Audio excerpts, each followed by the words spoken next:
may not be yours. It may be like somebody across the street. I'm popping somebody's balls tonight. I don't give a cluck.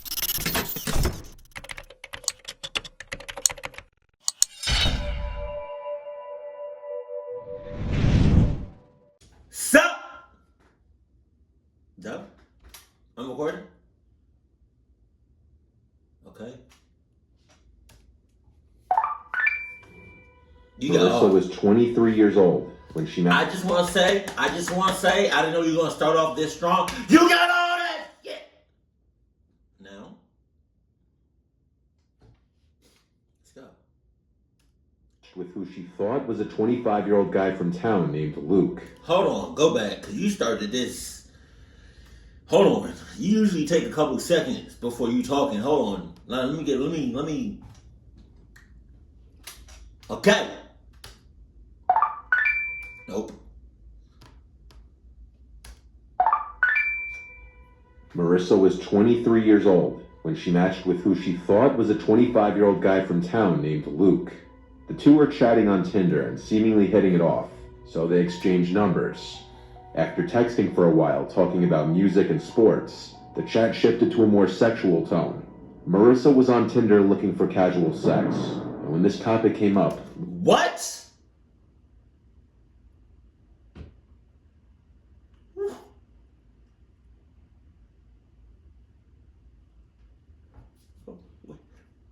Nah, you just say that shit. No, niggas. Who the cluck? Who does that shit? I thought the guy was gonna be the cluck ass. Not your ass. Well, then again, you are on Tinder, so that makes you a cluck ass. But I wasn't expecting. Damn, this shit started off crazy. You're looking for casual sex? On Tinder?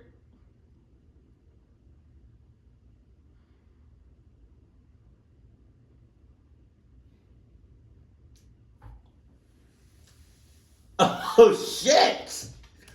Said he was looking for the same thing. After chatting for a while longer, Luke suggested Marissa come by to his house since he has the place to himself. Interestingly, Luke didn't give an address. Or what if old girl is a, well, they both cluck asses. But like, what if she's trying to,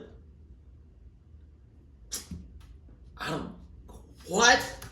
After he asked Marissa what area she's from, and when she did, he gave an address that was conveniently close to her, walking distance as a matter of fact. Before agreeing to come over to Luke's house though, she requested they have a phone call first. The two had a phone call, and Luke sounded like a normal... Go back, because Mr. Nightmare is talking, and the text, he's not, I'm reading the text, but Mr. Nightmare is also talking. It's like, so it's two different things going on. Is Marissa the one in the green? What, talking about, what if he murdered me? He then says, we're in the middle of the suburbs, LOL. Plus, I'm not gonna murder you in my parents' house. Okay, I'm gonna head over soon. Now let's read the font. This is gonna be a long ass video. I just want to let y'all know that. So get ready. I should have had my popcorn. Shit, I didn't know this video is gonna be this damn long. This is gonna be a long ass video, Mr. Nightmare. Jesus, I should have had some popcorn. Man, should I eat popcorn? I was thinking about popping this mother clucker, but I don't know.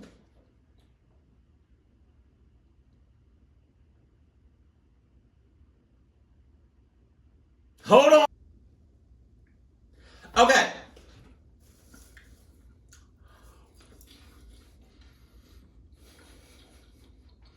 Damn! All right. So, you got to read the fine print within the fine print. You know? You got to read the fine print within the fine print. We're in the middle. First of all, you're gonna say, "What if you murder me?" That's already in the head. That's already in his head, right? You didn't have to say that. We're in the middle of the suburbs. LOL. What's shit about what she just said? There ain't nothing funny about that, right? You can murder somebody. Wow, I should really shut up. I forgot I'm on YouTube. You can really cluck somebody up to the max, and no matter where you at, right? Plus, I'm not gonna murder you in my parents' house. So, where are you gonna do with that then? Like, let me know, please. Let me know when you gonna cluck me up to the max. You know? Just saying, I need to know this shit before and after. And then you put okay with 3 Ks. Yo, this is just the first story. Phone call, and Luke sounded like a normal, young guy. They joked around on the phone for a bit, until Marissa was comfortable enough to agree to go over. Deciding to go early, just to pass the house and scope it out first, Marissa walked about 10 minutes through the neighborhood until she got to the block. It was late at night, so a lot of houses had their lights off, and there were no cars out on the road.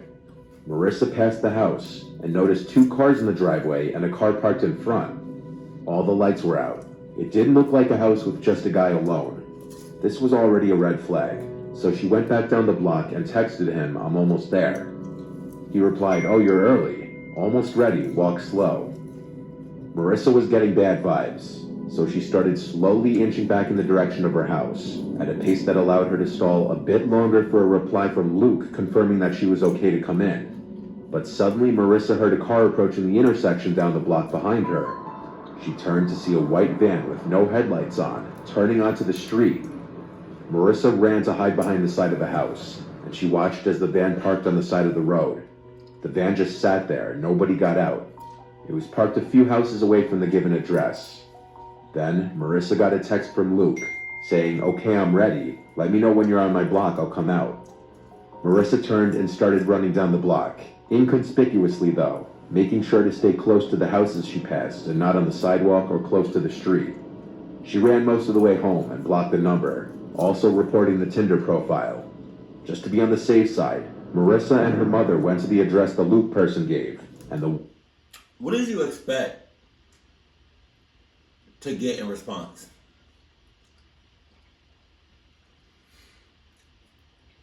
You're on Tinder and you're attracting all kinds of cluck ass people, and then you say you're looking for casual sex.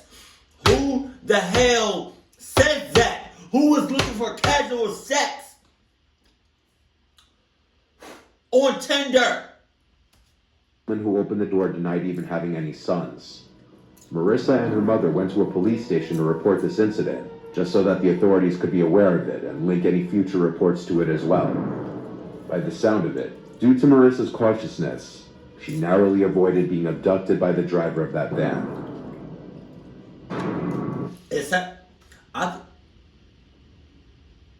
It does say threesome. Jesus Christ. Jesus Christ. I was going to say something. I forgot. This popcorn is so good. Oh my God. Oh. It's almost as if Marissa, whatever her name is, she wanted that.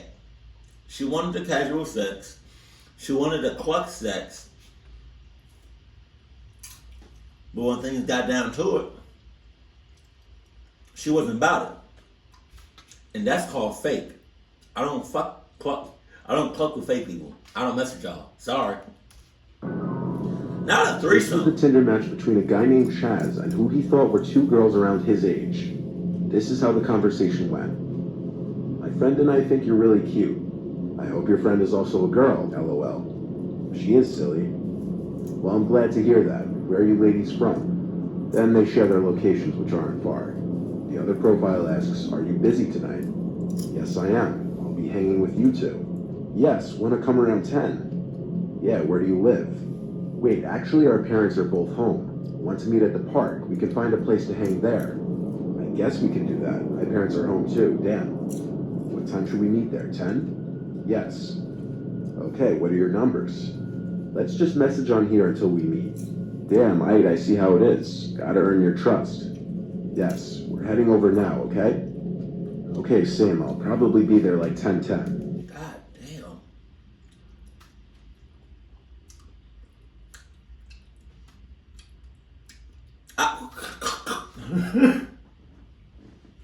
I've been out of the dating game for about 3 years. But is that really how it is on Tinder? Are niggas really that straightforward? Jesus Christ. Okay, perfect. Where exactly in the park do you want to meet? You can meet by the statue on the dirt path. It's like a dog walking path. No one will be there this late. Jesus. And we could find a better spot from there together. Okay, I looked it up. I think I know how to get there. I'll message you when I'm there, okay? Okay. Chaz then arrives to the destination in the park, and he sends a message saying he's here. He follows it up with, "This is kind of creepy. Are you guys here?" This was the last message he sent the profile before it unmatched him. Oh my And God. then he was left alone in the woods in the park on a dirt path completely void of any people. Chaz knew at the... My nigga, why are you being blindsided?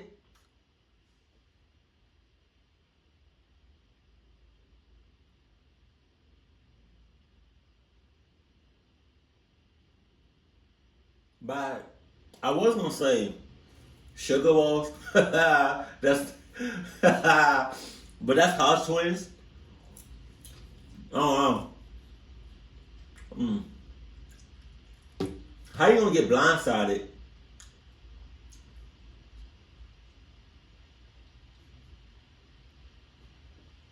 By the cluck lips. I don't know. Oh my God. Oh my God. Even if I was, on Tinder in a park, nope. At night, nope. In the woods, hell nah. point that he had been tricked, but he didn't know just yet if he was just pranked or if he had walked into a trap. But then he started to hear noises in the woods, like the snapping of twigs and leaves on the ground, indicating he was being watched. He already had his phone out, using it as a flashlight to navigate his way to the agreed meetup point. So at this point, he decided to start recording for his own protection. Oh shit. This was the footage he captured.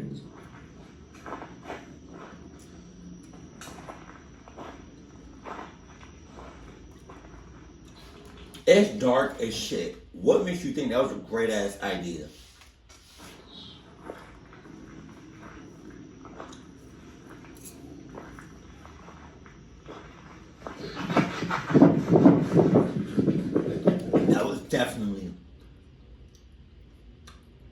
That was definitely a person. Go back. Oh. Yeah, that's definitely a person. Jesus Christ. In this footage, you can easily see that as he pointed his light into the woods where he heard another sound, it revealed someone in the woods, who then started to run out from the trees and chase after Chaz. While running, Chaz stopped recording to turn off the flashlight, then ran into the trees to hide. He started recording again when he thought he had lost the person chasing him.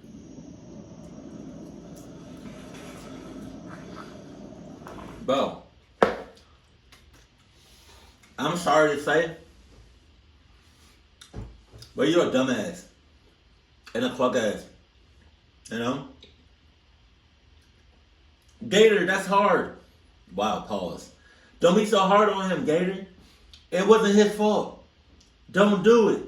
Stop, Gator. It wasn't. No, don't do it to him. Shut up. Hold on. My God, you in the dark ass woods and you got a flashlight on your phone.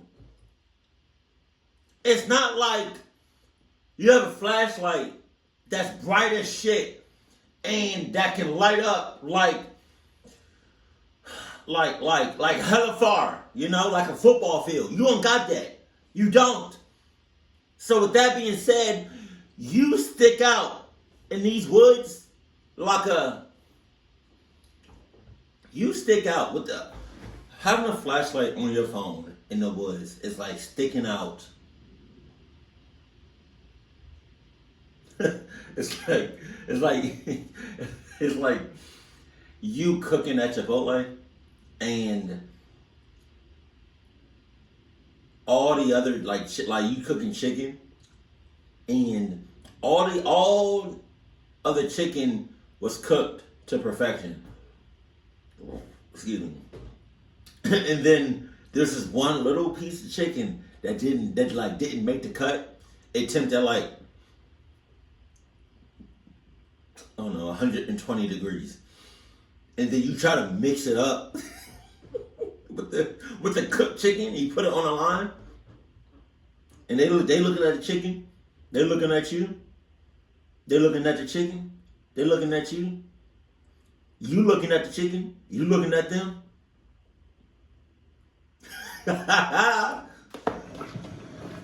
He kept recording the rest of his way out of the park and back to his car to have video evidence of anything in case of a worst case scenario. Luckily, Chaz made it back to his car and home in one piece. He tried reporting the profile to Tinder just based off the screenshots he took, but Tinder got back to him saying they're unable to find any profiles that match the description or pictures. Oh yeah? Chaz was obviously not wise to enter a suspicious situation like this. The other profiles' refusal to give their number, as well as meeting anyone for the first time in a park by the woods at night where nobody else would be around, are two major red flags that this was some kind of trap. He was lucky to have gotten away. You dumbass. The girl who submitted this to me wasn't the one to match this profile. Rather, it was her friend Maddie. The profile was titled Invincibles, and it claimed to be some guy, or rather a pair of people, including this Chelsea person, who would pay someone to kick the man in the picture in his groin. This is the story in the girl's words. What? One of my best friends, a girl named Maddie, was on Tinder one day when she stumbled upon this account. It was supposedly dedicated to finding people to kick a guy in the groin for a payment of between $50 and $100. Of course, my friend, needing money because of the pandemic and such, swiped right on him. He quickly messaged her back that there were several people involved in this, including a girl named Chelsea. We're not sure if they were even actually real to this day. We live in a small town in Pennsylvania, and this account was listed in a couple towns over in Clearfield. My friend Maddie was of course a bit skeptical about this, so she messaged me so that she could come have some sort of backup when she went to do this. The account stated that they were doing this for a YouTube video, and the guy who was being kicked had lost a bet at a bar a couple weeks. Battery low. To accompany my friend. Go back. Of course, a bit skeptical about this, so she messaged me so that she could come have some sort of backup when she went to do this. The account stated that they were doing this for a YouTube video, and the guy who was being kicked had lost a bet at a bar a couple weekends before. I agreed to accompany my friend because I also was a bit skeptical, but I had enough confidence that I could protect her if things happened to go south. Oh yeah? The next day, after my friend agreed to meet with the people, we set off towards Clearfield. The address the account gave us led to a random hotel in Clearfield, which already sort of creeped us out. The whole setting seemed off, and I'd better include that my friend Maddie had never mentioned that she'd be bringing anyone with her. We arrived at the hotel and sat for maybe an hour, if not a little less, waiting for the person to get back to us. They ended up saying that they would be a little late, and to sit tight. After the prolonged waiting, the person eventually mentioned that they were back in town. Instead of meeting at the hotel, they suggested that we just come straight to their house instead. I'm good. Already I was feeling a little off, but I had confidence that I could defend my friend against any harm that may have came her way. So we set off to this guy's house, and in under 10 minutes, we eventually made it there. At first I felt relieved. What? I would been. I would say I'm at the hotel. I'll wait for you. You said come to your house? You can come to the hotel. Come to the hotel. Come to the hotel. You can come here. It's okay. It's alright. You can come to the damn hotel. Come to the hotel now. It's alright. As the address he gave us led to a big, normal-looking house, right next to the main road. But upon further investigation, there was a creepy-looking shed behind the house, with an even creepier-looking man peering from out the side of the door to the shed. My friend Maddie parked in front of the shed, and she told me to wait in the car, which immediately screamed the worst things to me, but but I trusted her to read the situation and know what she was doing. Man. After all, getting paid money to kick some random guy in the nuts, it sounded like a dream. The guy left his shed, looking even creepier than before. Hey!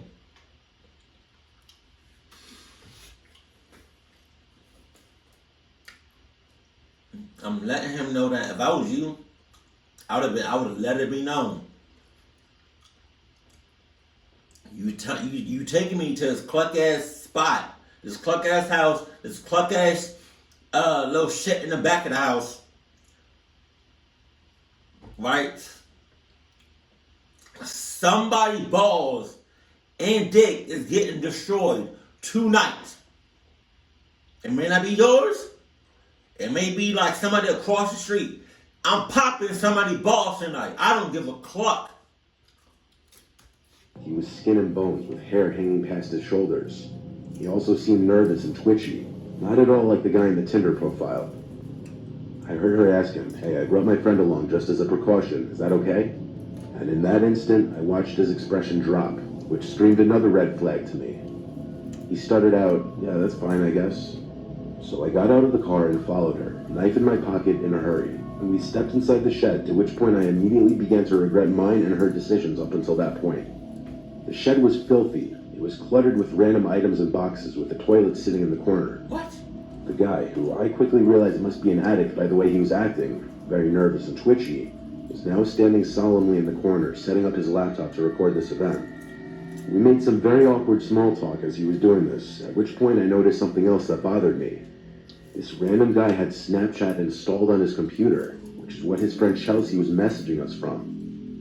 I could just be paranoid, but something about this told me that he was actually Chelsea, and he needed another device to Snapchat her on to make it seem like he was someone else. Oh yeah?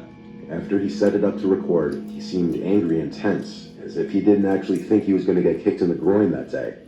He turned around and my friend went about her business with him, and promptly after, he asked in a shallow voice, "So what are you guys doing tonight? Do you guys smoke?" referring to weed. We both quickly replied no, and that we had other things going on, despite the fact that we both do smoke. Maddie quickly collected the cash from him, and we left. Now this might not all seem off to a regular person, but I can't help but feel like if I wasn't there, then something bad would have happened. After we left, my friend had mentioned that before we got there, this alleged Chelsea person had offered to rent a hotel room and buy her pizza. I don't like to think about what would have happened if I wasn't there, but deep down I know that something way more malicious had been planned. Based off the girls' recounting of this event, it's safe to assume that the man in the picture wasn't the same guy that they met in the shed, and that this Chelsea person didn't exist. Maddie and her friend were smart to go into the situation together, as there's always more safety in numbers. Jesus Christ. This last one is another example of why you can never be too careful with online dating.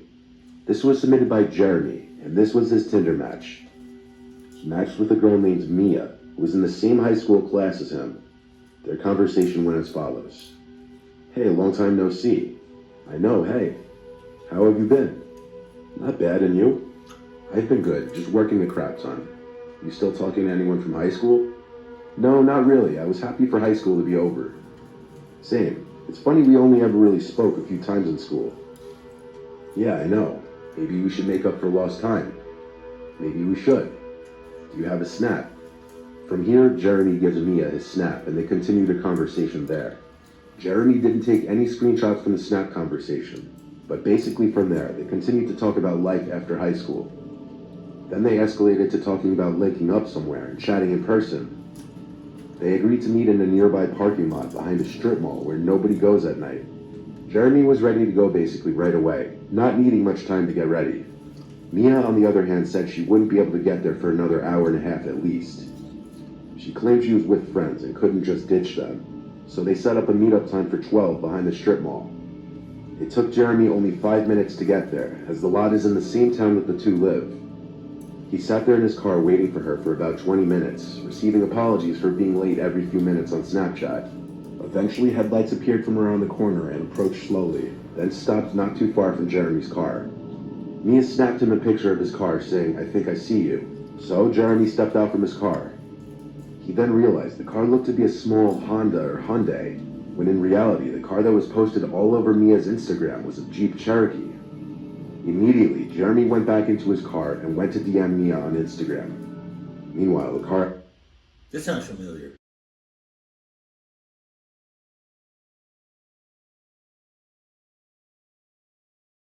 I thought it was brand new content, and then I was like, "This sounds familiar. This sounds familiar." Um, I'm not a big fan on things that sound familiar. It's Mr. Nightmare, but I've already heard this, so it's like I'm reacting to it. It's like I'm reacting to it. What? It's like I'm reacting to it. It's like I'm reacting to it. Am I saying that wrong? It's like I am reacting to it. Reacting to it? What? It's like I'm reacting to it. Why do I feel like I'm saying that shit wrong? Okay, it's like I'm watching it again.